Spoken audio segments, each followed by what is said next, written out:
All right, I guess we'll get started since everyone appears to be here.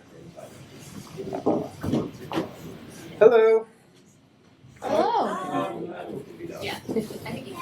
I'm Mike McCaffrey. I've been building Drupal sites for almost 20 years now.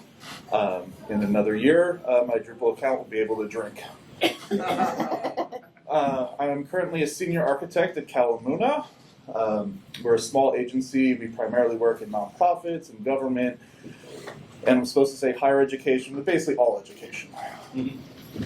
I am the facilitator for our accessibility practice, where we determine what the best practices are for our organization and how to build sites the best way in an accessible way. I'm kind of obsessed with building websites the right way, which includes being as accessible as possible. I have a strong focus on usability, which extends to the Drupal editing experience, which is often an overlooked part of Drupal development. Lots of people hate their Drupal sites just because no one actually set up the admin interface properly.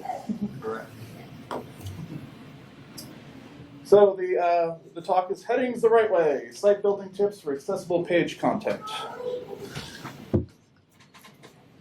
Headings? So we're going to get some pretty basic stuff here. I know everyone probably has a basic handle on things, but we're just going to cover it just in case. So headings in HTML are 6 tags, H1, H2, H3, H4, H5, and H6. They sort of announce the purpose of the content, and they divide the content into different sections of the page. They're organized hierarchically, and they add structure to the content. They're important both for people to understand what is happening and also to scan through the document to find the areas that they want. When using a screen reader, headings are one of the most common targets. In addition to like regions and menus and links, often when you're using a screen reader, you'll navigate by headings. They're important for SEO, for proper headings mean good SEO, and also for AI comprehension, if you want an AI to come and steal your content. And headings are also one of the biggest accessibility problems that we see when we're looking at sites, which is why I'm giving this whole presentation on headings. What are some of the pitfalls? Well, when you're building a page, you can only have one H1 on the page. And that could either be the site name or the page title, but not both. It's kind of ambiguous which is the right way to do it because the W3C supports both. I used to do H1 for the site name, but now I do it for the page title because that's really more important. A common problem is skipped levels, like when people just create a H2 and then they're like, oh, the H3 is ugly, so I'm going to put an H4. Yeah. So that's not ideal. Sometimes when someone's editing the page, they'll be like, I need a heading here, and instead of using the heading tag, they'll just take a paragraph and make it big and bold. And it looks like a heading, but it's not actually a heading.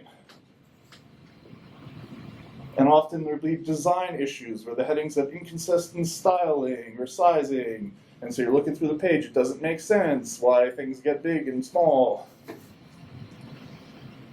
Sometimes there's empty heading tags, like if you have, leave it in the WYSIWYG and it doesn't clean it up for you. You could have just an empty heading, which doesn't describe anything, just takes up space. And sometimes headings can be too long and not descriptive and just be conversational, which it really should be short and to the point. So when you scan through the page, it can tell you what the section's about. And a big one that's kind of my thing is missing headings when not visually required. And I feel like this is the thing that especially designers get wrong. Because they'll omit headings on sections when there's like visual formatting, like if you have a series of event cards or something, it's kind of obvious to site users that you're looking at a calendar. But when you're using a screen reader or some other way of looking through the site, you don't know that it is a calendar. Sometimes there's sections on the page that aren't actually, people don't think of as sections, like you have a call out or a banner. And you're moving down the page, you need to be able to stop there, but they're just assuming that you see this big styled thing. How could you miss it? You could be using a screen reader. And menus. Often people think that the menus are self-explanatory, but at the top of the page you have like 3 different menus. Sighted users know that the big bold one is the main menu, but if you're using a screen reader again, you might not. So what makes a well-designed heading? Obviously there's a visual hierarchy. They start off really big, and then they get smaller over time with each level. And they're going to stand out from the body text, and there's a variety of ways to do that. Size and weight and style and font and color, or some combination of 2, but hopefully not 3 or more. Consistency. Ideally, the same heading tag will look different no matter where it's placed. And it isn't different on different content types or pages or whatnot. The heading levels also shouldn't look too different from each other. A lot of times they'll be like big black H2 and then like a blue curly H3, and it's like these don't really relate to each other, and it's kind of hard to tell like which is more important, boldness or curliness. You could sometimes have limited variants, like some cards might need like a smaller H3 in them, but in general, you want to limit the amount of different ways that people can have the same tag. As I said before, design should have a heading for each section, even if they're visually distinct, like a calendar section or a menu, like you need a heading there. And often headings should be responsive, so they're legible at all screen sizes. So if you have like a hero with really big text on desktop, if someone looks at it on a mobile screen, it shouldn't like take up the whole screen and go off the bottom. And this is sort of a Drupal specific one, but a lot of times designers will put emphasis within a heading. Like they'll do a design that has about us, and us is in like an extra thing, or more about events, and events will be bright. And there's nothing wrong with that design-wise or HTML-wise. It's just Drupal. When we have like a text field, you can't really put HTML in there, or you shouldn't trust the users, and just don't really have like. So kind of tell designers to sort of avoid that for Drupal sites. And in general, people need to push back more, like when they get designs from designers. And a lot of people think that web development is just like, I have a Figma design and I want it recreated 1-for-1 in my layout. Even an AI could do that. Well, actually, like, you know, people's jobs is to push back against designers when things don't look right or can't be implemented properly. So, before we finish the introduction, are headings really that important? Here is an example to the same document. On the left, you've got no headings, and on the right, you have headings. And I think that, you know, at first glance, you could tell what the document's about a lot better with headings included. So hopefully everyone agrees headings are important. All right, so now on to the main event. Site building methods for managing headings and page structure. It's a fundamental part of a content management system, not only to manage the different pages, but also the content within a page. If done right, you can empower your users to really use proper heading levels and do it right. You can help enforce those rules and make sure that things are being done right. And ideally, you can automate that process so that users don't even need to think about heading levels, and things are just added to the page as the right heading level. And there is a bunch of different ways to handle this because this is Drupal, and there's, you know, 6 different ways to do it. 5 going on 6. Method 1. WYSIWYG field with CK editor. It's basically the simplest way to create a page of content. Is just to put a filtered text field there and throw a CK editor on there and let them type in their document. It's very simple and easy, but does have some downsides. It relies on the editors to use the proper heading levels within the document. When you say editor, do you mean a human editor? Yeah. Oh, I'm sorry. Yes, a human site editor person. An editor person could use the proper heading levels. It's not a good solution if the different sections of your page needs different layouts and the human editors are all like, why can't I have multiple columns? Not a great way to handle that in WYSIWYGs. They might try to use tables. It's also not good if there's metadata, like if you have an event, it has a location and a time and a place, and they need to look the same on every single event. So if everyone's creating a basic page for each event and they're trying to copy the formatting, it's not going to match on all the pages. And if you do decide to use CK Editor and a WYSIWYG field, it really benefits from proper configuration. So, when you are editing your text formats and setting up CK Editor using the interface shown here with the active toolbar, there is a headings plugin, and you want to make sure that is on. And also, you should probably move it to the front of the toolbar, because if someone's adding content to the page, one of, if not the most common thing they should be doing, is setting the proper heading level. In the settings for the plugin, it allows you to enable or disable the different heading levels. Basically, always disable heading 1. I'm not sure if future things are going to have it disabled by default, but I don't think it currently is. But always disable the H1 tag, because there should only be one H1 on your site, and that's usually provided either by the branding block or the page title block. You might also want to disable heading 2 if you have some other system to manage heading, like second level headings, which we will get to later. This is kind of a side, but turn off the text alignment plugin. Headings in particular, like the point is to scan down the page, and that's kind of hard to do if the headings are jumping around all over the place. And over here it's on the left, and then it goes to the right. Makes it really hard to just, comprehend it quickly. Ideally disable like image alignment as well, because that can move headings around. And it also can interfere with different languages. So like, English is left to right, but if you're looking at the page in Arabic, like translated, it could be right to left. And if someone explicitly says, put this on the left or the right, it could interfere with that. All right, at the bottom of the text format edit form there's the plugins, and you want to make sure that the limit allowed HTML tags and correct faulty HTML plugin is enabled, or filters. I guess those are filters at that point, not plugins. You want that in almost all cases. Like, it's a huge security risk if users can just paste in whatever content, or embed, iframes or scripts from other sites, or tracking cookies and stuff like that, and even malicious code. And so you basically always want that for most editors, and limit the availability of full HTML to admin users at best.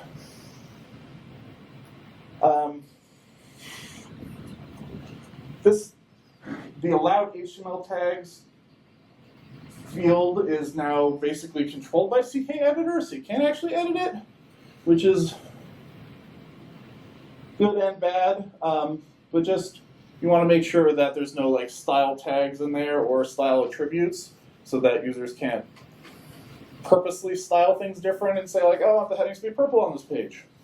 Or more likely, you're pasting things in from another thing, like Microsoft Word or Google Docs, and it'll try to add that styling, which is not ideal.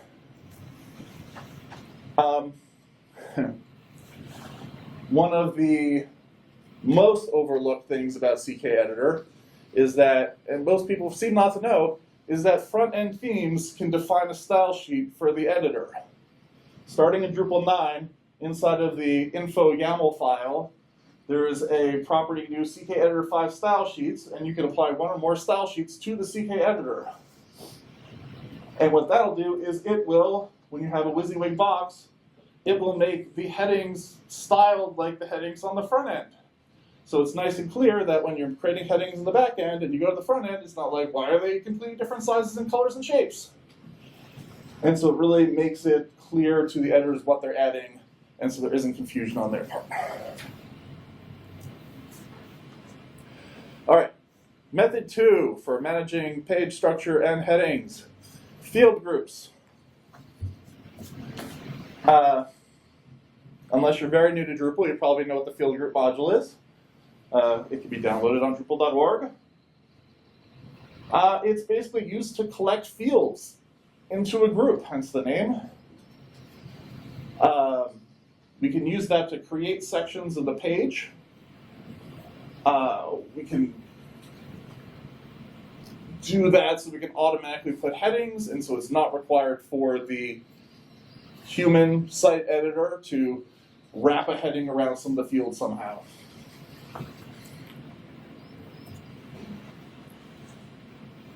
When you set up a field group, it can act like a section of your content. They can be closely related fields, or they could just be general metadata about, your content type. When setting up, you usually want to have corresponding field groups that are created both on the edit form and on the display. Again, so it matches up for the user and the human editing experience. This example is a school, and some basic information is grouped. The school type, the school code, the grades, and the estimated enrollment are all one group.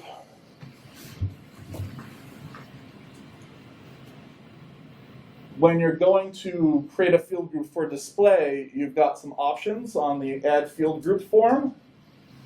It lets you specify an element in this box, and you can put in things like header, footer, section, or aside, based on the type of, based on more the relative position of where this is to the rest of the content.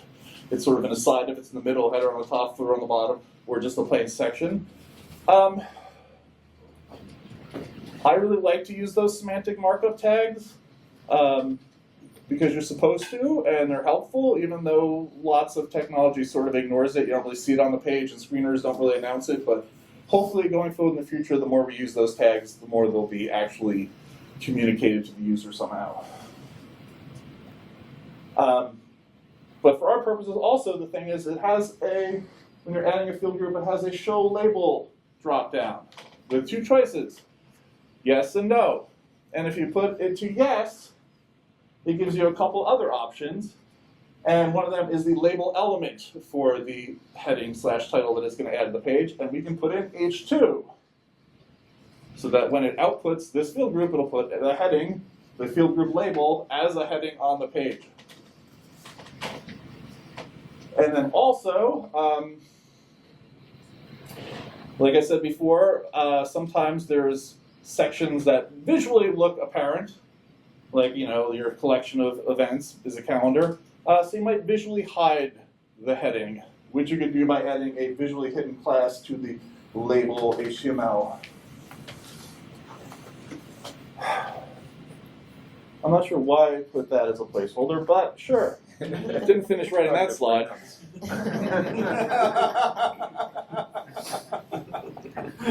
Anyway, look, ta-da, this is a field group from what we created before, those fields. Now we have the basic section with an H2. It's got school type, school code, grades, and estimated enrollment on the page.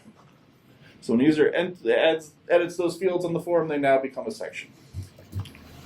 All right, method 3, twig templates. I like Twig. I think it's the best part of Drupal now. I will fight people on that because other people have other opinions that are wrong. Amongst many things that Twig can do is you can use it to group your content fields into sections and have headings. One way to do those is through node templates. You can create a template for a content type. So in this case, we'll have node blog post full, so it's the full view of the blog post node content type. And you can create a section. Using, in this case, we have aside and aside. And inside that, you can add an H2 heading. We say categories and related content, which is kind of hard-coded in here because it's always that. You can add individual fields in that section by going content, field blog category, field subject area. You can output a series of fields like that. One note is when you do hard-code headings in there, you might want to use the T filter for translate if you're doing a multilingual site especially, though it is best practice to do it all the time, and people might complain if you submit a pull request without it, or create a presentation and don't put it on there. Just make sure that when you're explicitly outputting fields in your section, you do keep them from displaying again with the page content using the without filter. You do, display content without field blog category, field subject area, field, whatever. In addition to using that to create sections with multiple fields, you can also say, like, this field is a section. So if you want to use, or if one field item can be a section. So in this example here, we have if content field review 0, create a section and have featured review, and then display the first review as a featured review. Note the if statement, because if you're using a field to create a section, you want to make sure that no section is created if there's no content.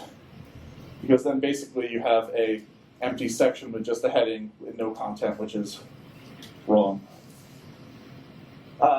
This is also kind of a good way to do a details element as a section. Field groups do let you output your field group as a details element, but it doesn't easily let you wrap the label/heading in like an actual H2 tag. It just says, what's the summary? And displays it at that. But if you want screen users to be able to go down the page and land on this field group as a heading, you want to be able to do this.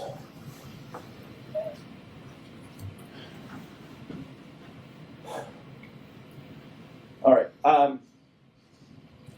So you can do that all in no templates, and often you do, but maybe it's not the best because it's not really sustainable. So you might want to do it in the field templates instead, because then anytime the field is added to any content type, the same thing happens.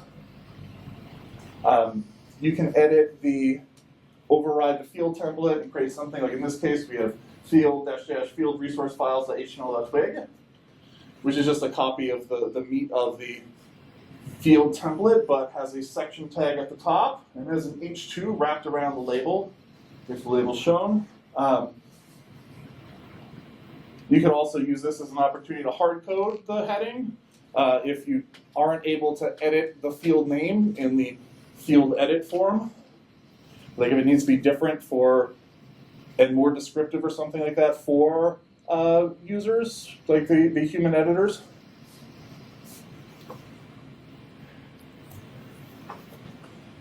And then this is sort of what we do to automate the process even further, using the magic of extending twig templates.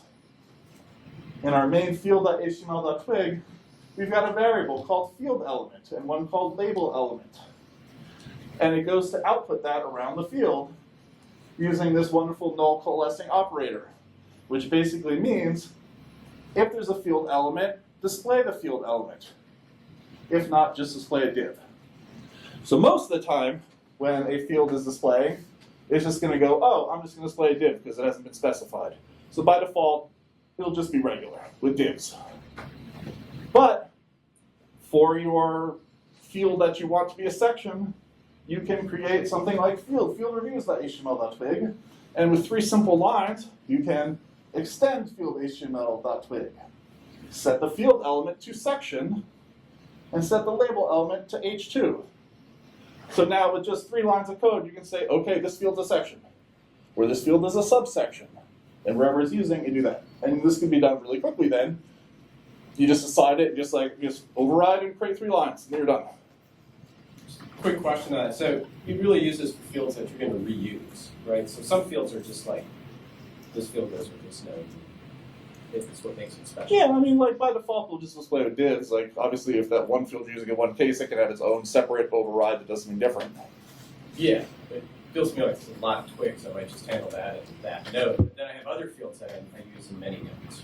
Yeah, I mean, it's usually good to do things the same way across the site. Okay. So assuming you have fields that you are using on multiple content types, and we're sort of going to get to that, it's usually good to sort of handle things the same way. So this is sort of how I tend to handle turning fields into sections. The other great example of using twig templates for headings is the menu blocks when you're outputting a menu to the page. Olivero actually has a very good menu block template, so feel free to take a look at that. That is just this, the block system menu block HTML.twig. It uses the block title as the heading as an H2, which is fantastic. It looks at the label display, the configuration. If the user says, I'm not going to display the menu title, instead of just omitting it from the block, it adds the visually hidden class so that the headings are still available to screen readers for the menus, even if not for sighted users. The other great thing it does is it adds IDs. It creates a heading ID using the block ID. And so it's block ID dash menu. And what that lets you do is set this ARIA label by attribute on the nav element that points to the heading. So that when using a screen reader and you land on a nav element, it can just go navigation, main menu, because it's been labeled by that. So all in all, very good. The only critique I have, other than some odd commenting, is it adds this role navigation, set attribute role navigation. The nav element already, its purpose is to have the role of navigation, so you're basically assigning the role to the thing that exists to set the role. So it's kind of repetitive, which shouldn't be a problem at all, because you're just setting it to the thing it already is. Some accessibility tools still give you a hard time about it. And they'll be like, oh, assigning a role to this thing already has a role. And I'm like, yes, but it doesn't matter. Why are you telling me? And so if you just want to save yourself some accessibility scanner problems, just take out that role. Sorry, that's just a really annoyance of mine. All right. So the way that I mostly handle things, and this is my sort of personal favorite, is paragraphs.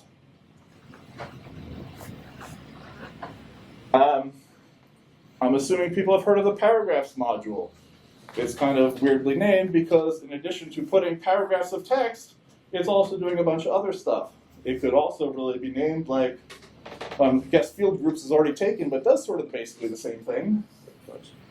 You create a bunch of different content types, or paragraph types, just like with content types and different bundles, and then you can assign fields to them. They sort of have their own storage and their own database table, but they're added to regular node content. This is really good for just like field groups, grouping fields together.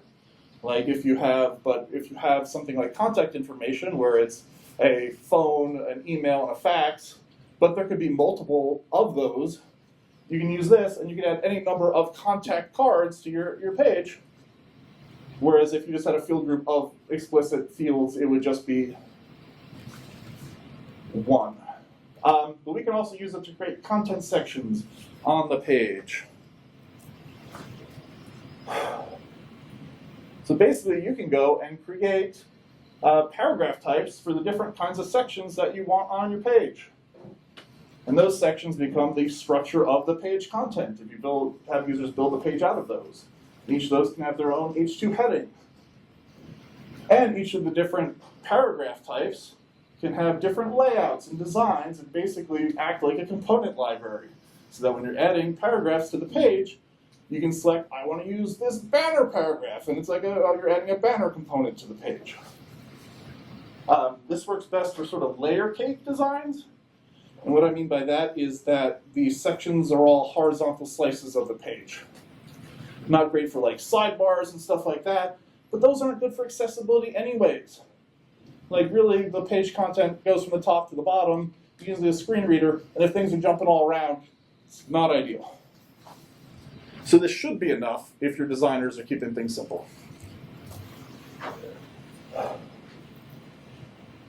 You add these to your content type by creating a field, and it's an entity reference revision field, which is very complicated.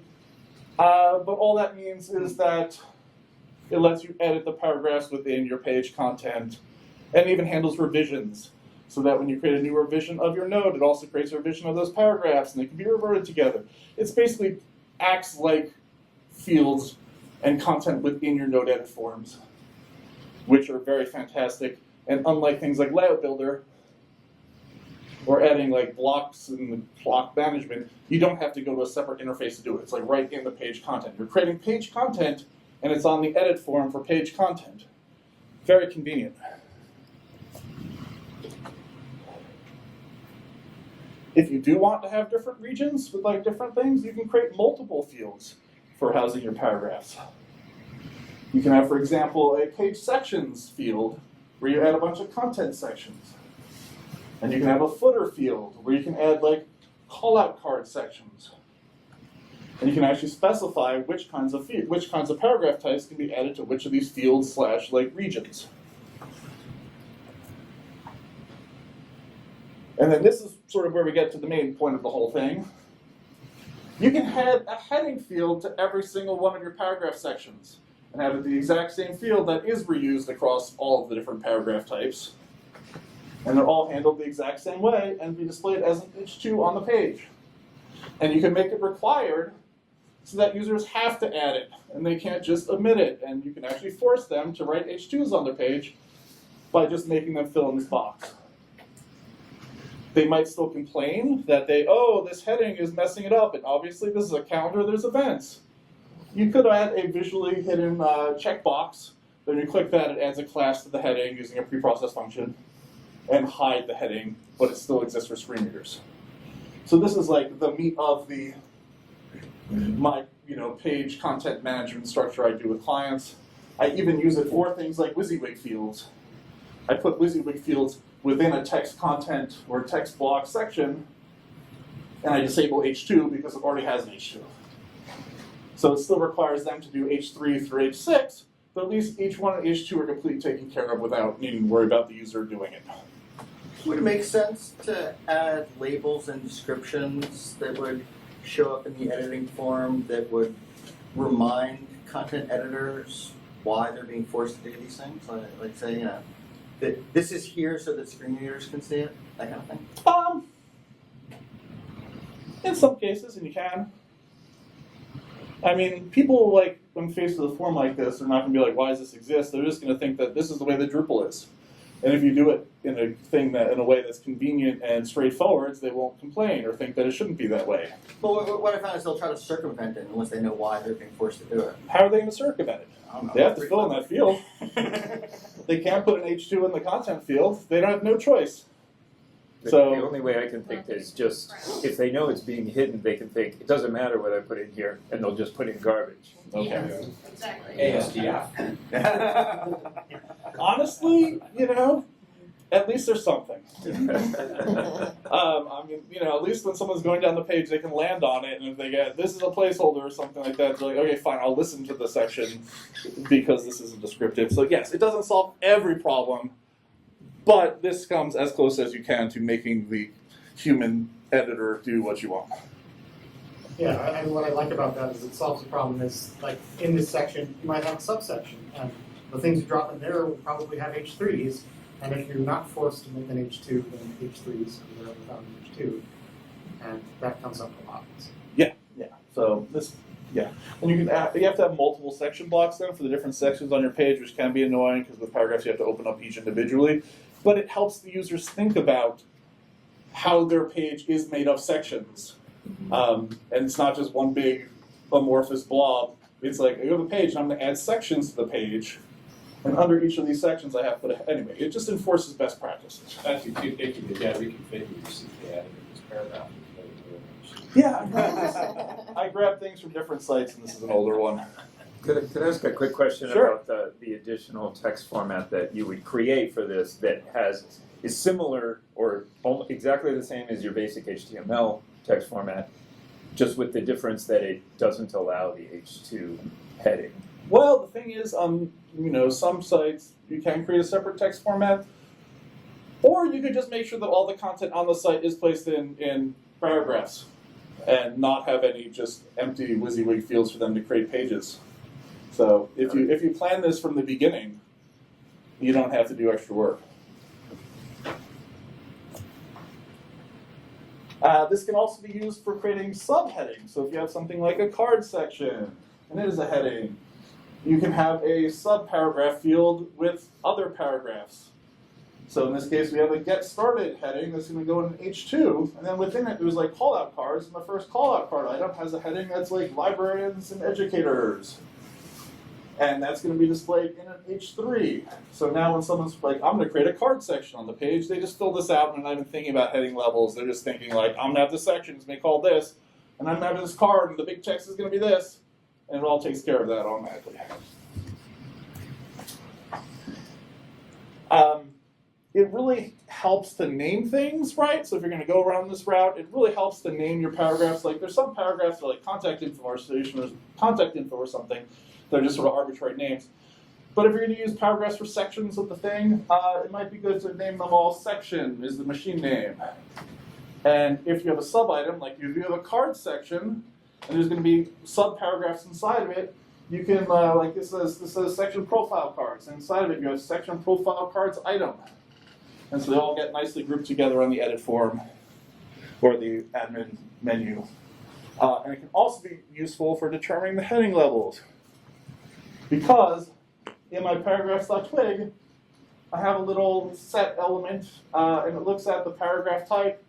And if it starts with section but isn't an item, it'll display it in a section tag instead of a div. So it uses the machine name to actually determine, is this a section paragraph? And then in this twig for the field heading that I add to all the paragraphs, it looks at whether the bundle, the paragraph type, ends with item. If it ends with item, it uses an H3.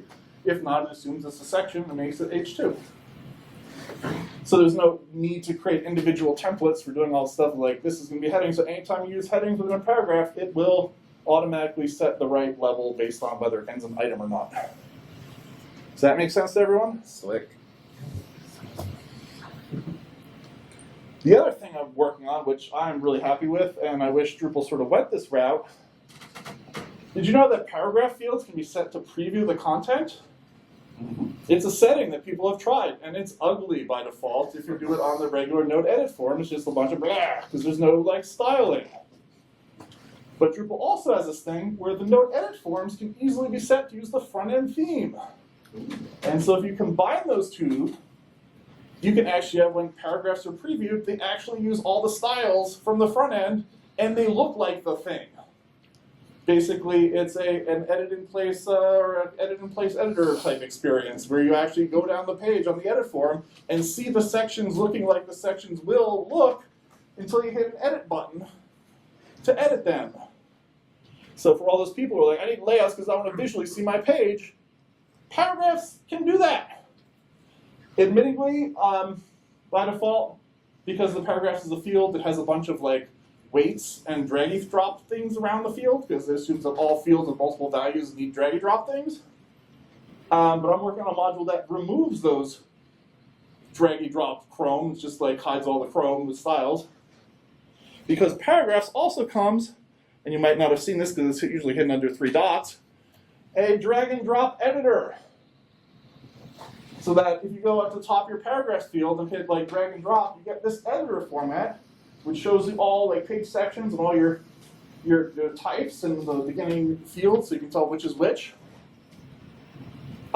This also lets you drag items between things. So if you have 2 card sections, you can actually drag a card from one to the other using this interface, which is also kind of like what people look for in Layout Builder.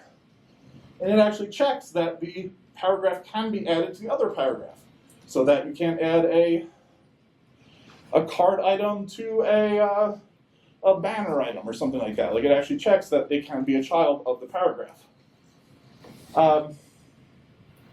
The only downside is I'm not sure how accessible this is, so if you actually have users who... Any drag and drop interface is not necessarily going to be ideal for like screen reader users, because they can't see where they're dragging and dropping. So that's why I haven't actually released the module yet, because I do need to figure out an alternate way to make it accessible to non-sighted human editors. Yeah, I've noticed that like if you translate the page using paragraph statement, you can't reorder at that point. And that's not necessarily a paragraph statement, that's a Drupal thing, but unless you do like paragraphs legacy. But I've been having a lot of like database issues where like randomly my content disappears or reverts to the previous revision. I'm not sure if you've encountered that. It's mostly when I'm translating the page. It's the translating the page I'm having an issue. I've had some limited problems. My problem was more towards like sometimes it was losing a paragraph item when reordering. I think I fixed what was wrong with it, but like I've had some issues with that, but like it's been very limited. Usually, like you said, paragraphs doesn't let you reorganize things on a translation because you're just translating the text and you shouldn't be able to reorganize the page, and that you do want all your translations to match. Yeah, because we do, like, the example I'm thinking is, like, we do toolkits on some of our websites where the paragraph types, so it's like, this is a print material you can download. But when we translate that to Spanish, we might not have all those same materials translated, and so I thought if I can just reorder them, I can relayer them, because there's less toolkit materials on that Spanish version. But I then ran into, had to turn it into a paragraph legacy, and that ended up creating a bunch of errors. I mean, I don't think that's as much of a paragraph feel as much as a Drupal like assumption that you're translating the page content, all the content's the same. Yeah.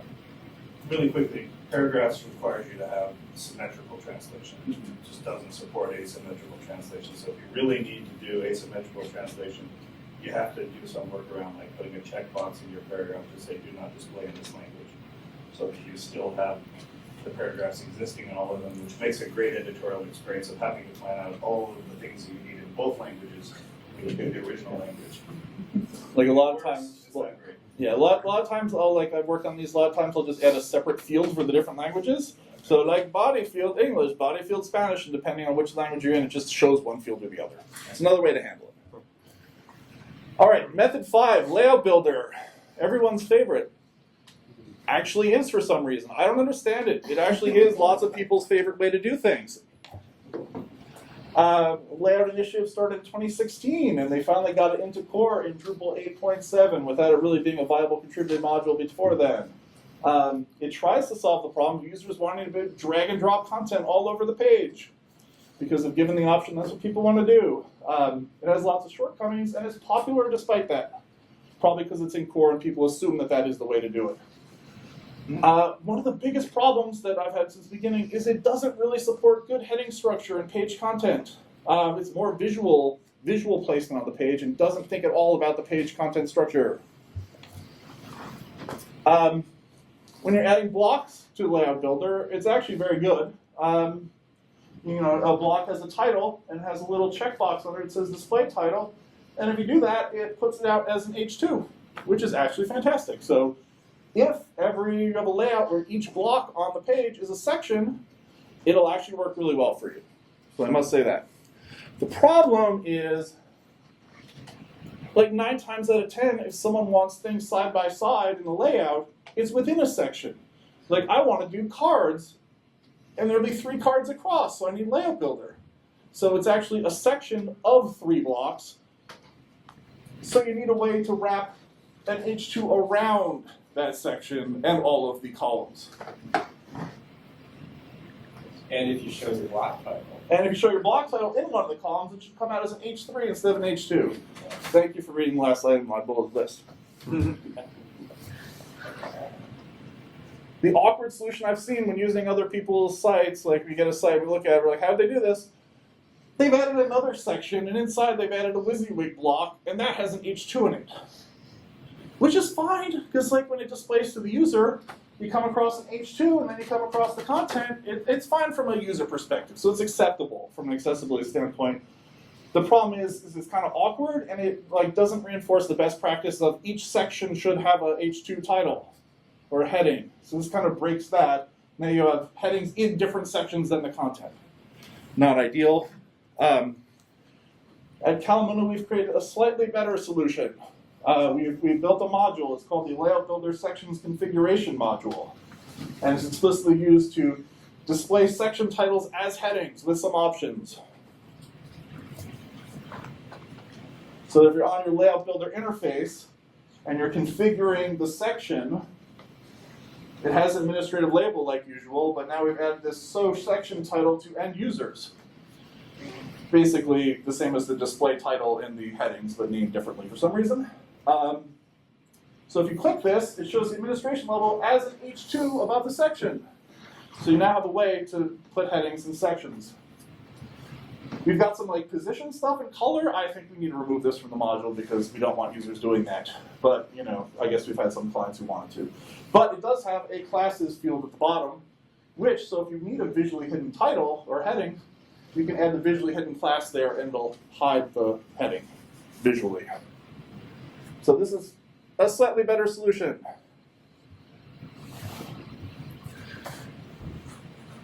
Now we're moving into the future. Canvas. AKA Experience Builder. It's been part of the Starshot initiative. So you might have seen presentations and Dries notes and stuff saying, you know, we're going to unleash your creativity with Drupal Canvas through the magical power of AI. So exciting. But really, it's just a new version of Layout Builder with some of the problems fixed. So, you know, underneath all of the hype, there actually is a product, but it's not the glorious future they really pretend it is. Canvas, it actually seems pretty good for content structure.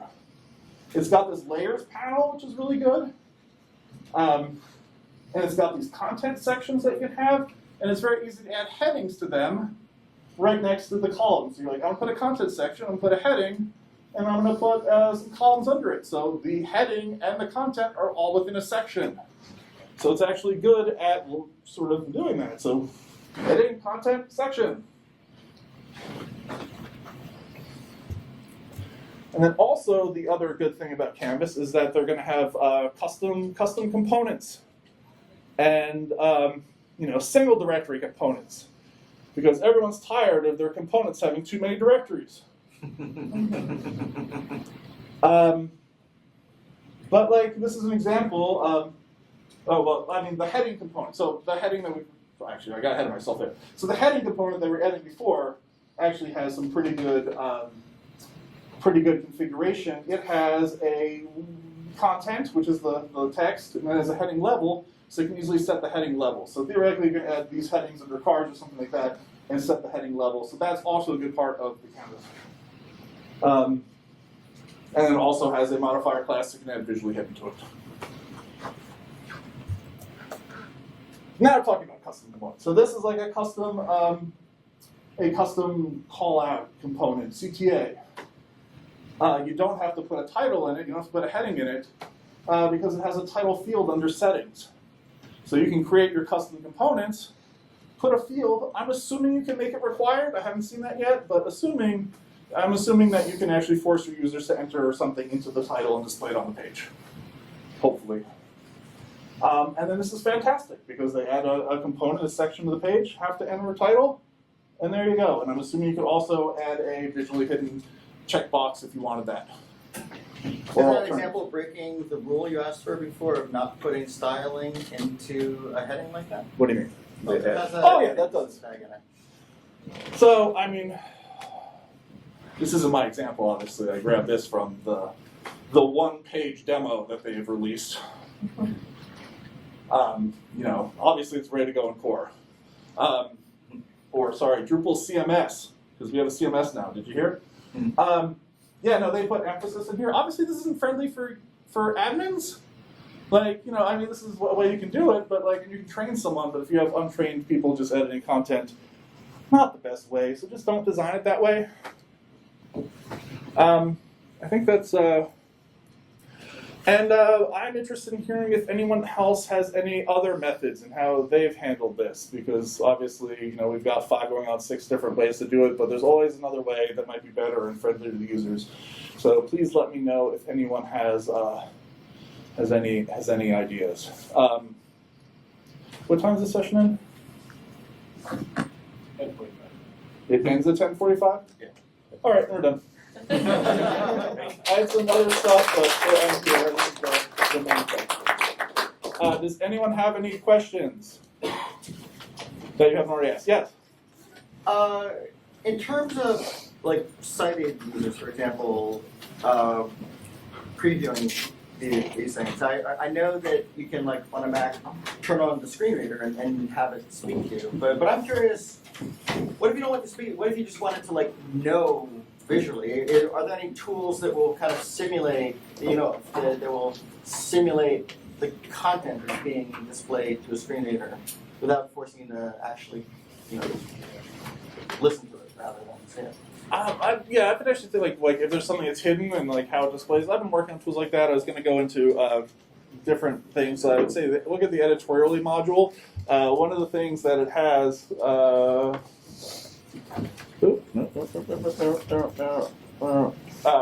Like it has like a headings box, which will show you all the headings independently of that. So specifically in this case, if you're looking at seeing how you would experience the headings. If you use the editorial module, pop it up, there's a little panel where you can actually see all the headings on the page without any of the visual and extraneous things like the actual content. Editorially spelled with one. Yeah, because accessibility folks really like making the names of things non-accessible. Anyway, yeah, that's it. Thank you for coming. Thank you. Thank you, Mike. Thank you.